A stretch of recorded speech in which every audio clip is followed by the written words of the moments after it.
We had a young kid that loved a car, bought it, drove home to another state, called us the next day and had buyer's remorse. And in the car business, you buy a car, you drive it away, deal's done. So I'm going to call him and just figure this thing out. You've been talking to everybody and your dad's called in. I figured I'd take a turn and work something out, man. I don't want you to feel like we're not taking care of you, but I also want to make sure that we're being treated fairly. I don't think you need to be in a bad spot. I don't think we need to be in a bad spot. Did you just like, oh crap, I shouldn't have bought an electric car? The car is great. I love the car. There's nothing wrong with it except for the charging. It's a deal breaker for me, honestly. I don't have my own home. I live in an apartment, so there's no way to charge at my house. My parents don't want to put one because they don't have any electric vehicles, and then I don't want to stop every hour and a half and charge my car for 30 minutes when I could just fill it up in 10 and get triple the range. That stuff was true before you owned a car. Those are all facts, whether you owned the car or not. So I'm just trying to understand how we got there. You would think if you're going to purchase an electric car, one of the first things that would come to mind is how I'm going to charge this vehicle. If you're thinking about owning an electric car and you don't own your own home and you're going to have your own private charging station, it's going to be an absolute disaster trying to use public chargers or some type of shared charger at an apartment complex. It's going to make it totally inconvenient for most people. Again, when you're running late, you can stop at the gas station, throw 10, 15 bucks in, and in 5 minutes, you're on your way. With an electric vehicle, if you're down to very little range, you're going to at least need to spend 20 to 30 minutes to give it a charge. It's just not really feasible for most people at this point in time if you're not a homeowner.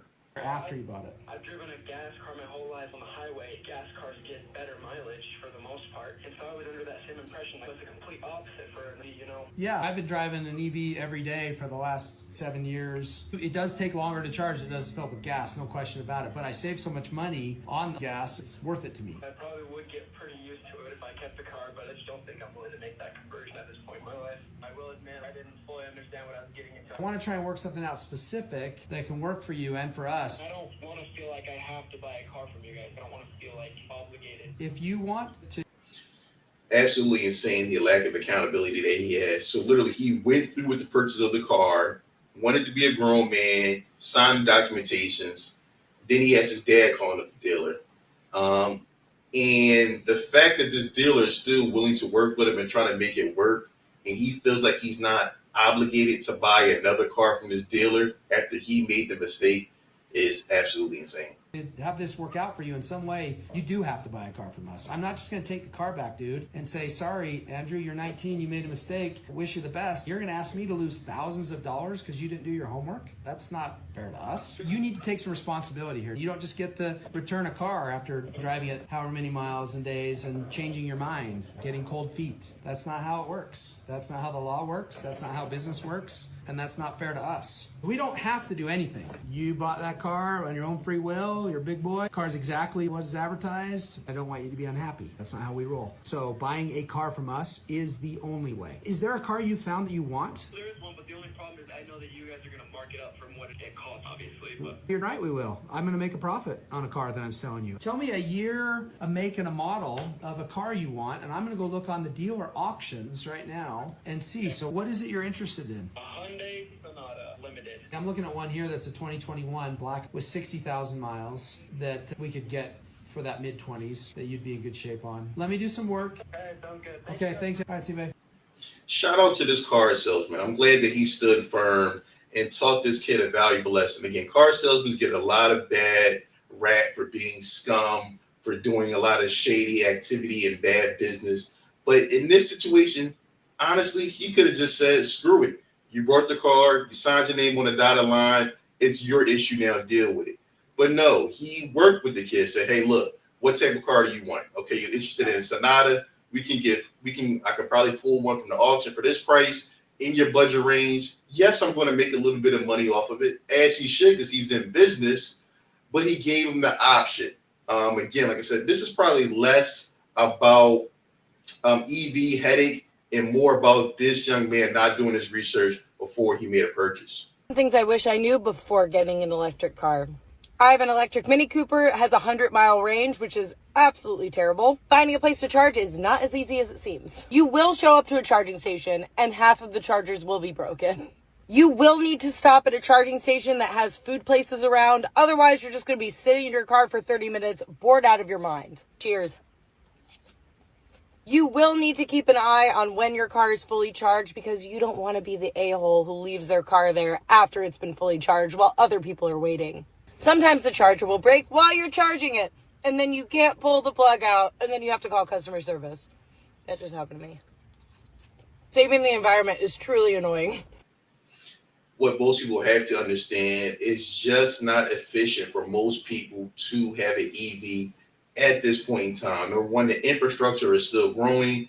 Again, we live in a society where everyone wants everything fast paced, fast food, their deliveries overnight, next day. And if you don't have a charger at home, a privately owned charger that you're not sharing, it's just going to be too much of an inconvenience, and it's going to make owning an electric car terrible.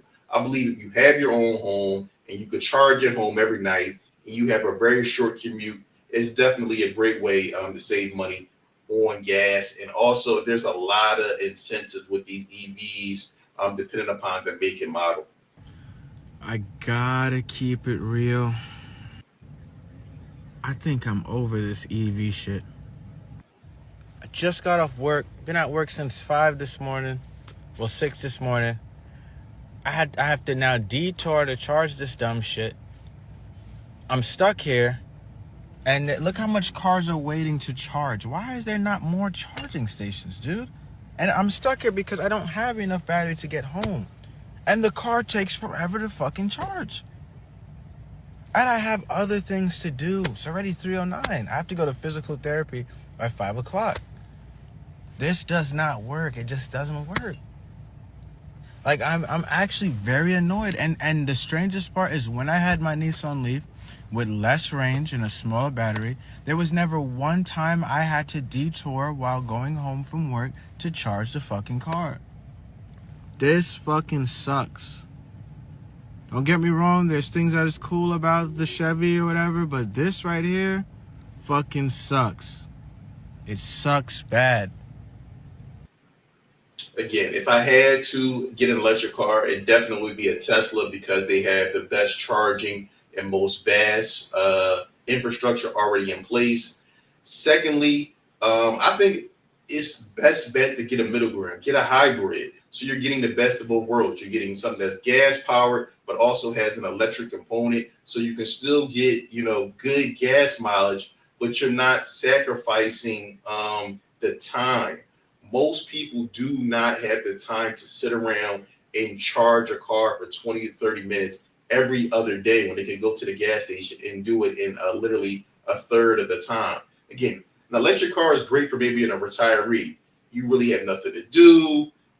You could go drive, you want to drive around your electric car, you go to the mall, you can charge it up, you go walk around the mall for a little bit and get some exercise, or you're going to drive it to your local shopping plaza, you go get something to eat, then come back. You have a lot of time on your hands. But if you're ripping and running and dealing with, like this man mentioned in the video, he has to go to physical therapy. He just got off of work at 5, 6 o'clock in the morning, and imagine having to wait 30 minutes to an hour just to charge your home, just to charge your car, and then still have your commute home. It's just not feasible for most people. If you guys are wondering why I'm late to the function, it's because I'm charging my car. How dare this electric car die on me? How dare you? I'm disgusted.